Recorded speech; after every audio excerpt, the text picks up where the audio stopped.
Is Russia trying to send a signal to Israel in Syria? Well, we have a mysterious incident being reported in Israeli media that suggests that Moscow might just be trying to tell the Israelis something.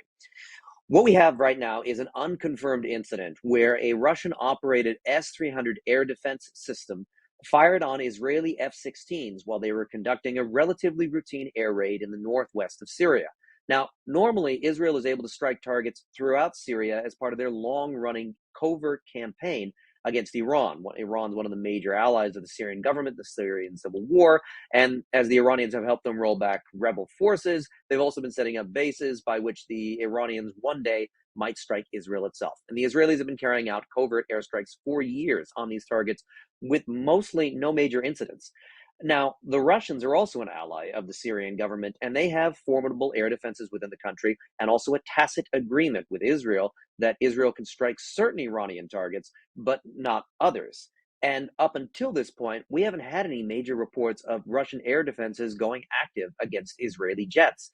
So, if this story is true, it could signal a change in their relationship. Now, we don't know if the story is true. It's still coming unconfirmed reports.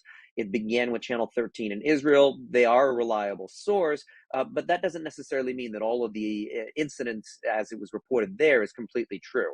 We don't know, for example, whether or not the system that was being used was the S 300. We don't know whether or not it was being manned by Syrian or Russian troops. And we don't know whether or not Moscow gave the green light. It's still possible that Syrian forces with control of an S 300 decided to go rogue. We also don't know whether or not the intended target was Israeli jets, or if they were intending on intercepting Israeli missiles that might have been fired from someplace like Lebanon. Israeli jets often fire their missiles from Lebanese airspace and let the missiles fly into Syria to hit targets there in order to avoid this kind of exposure to Syrian air defenses. So there's a lot of unknowns, but it's worth keeping an eye on because it's happening on the backdrop of a relationship that's getting more and more tense. And a lot of it has to do with, as so many things, the Russian invasion of Ukraine.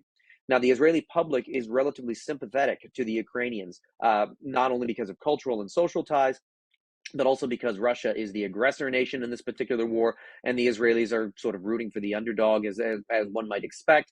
And there's also a human rights component that the Israeli public is motivated by. And so, from a political standpoint, the Israeli government is finding itself drifting in the direction of being a bit more pro-Ukrainian, particularly after events like the massacres at Bucha outside of Kiev, were reported on after the Russian withdrawal from that area.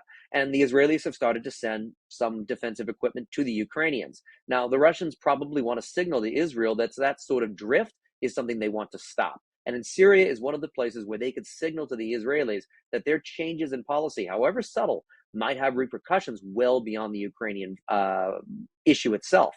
But we still don't know, of course, whether or not this is happening. And more importantly, what we do know is that neither Israel, Russia, or Syria are all not going public with this story. So we know that there won't be an escalation. We know that Israel is not going to retaliate against this strike, against that battery, at least not in the near term. And we know that we're not going to have a crisis between Israel and Russia right now.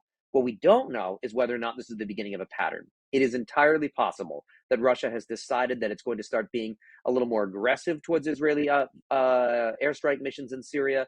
They could be trying to do so to send a signal to the Israelis that their behavior with Ukraine is unacceptable. It could also be tied to trying to protect the Iranians from Israeli airstrikes when Iran is one of Russia's few international friends left in the wake of the invasion of Ukraine. So we're going to keep watching this. We're going to see whether or not future incidents start to emerge, whether or not deeper intelligence is revealed through open source, and whether or not Russia is trying to reestablish or create a new pattern within Syria that might see an erosion of Israel's pretty high freedom of the skies that they've enjoyed for years, thanks to their tacit agreement with Moscow. So keep watching this space. We'll keep you updated. And if you're interested in reading deeper analysis on the Russia-Ukraine war or on Russian-Israeli relationships, subscribe to our website at www.stratport.com.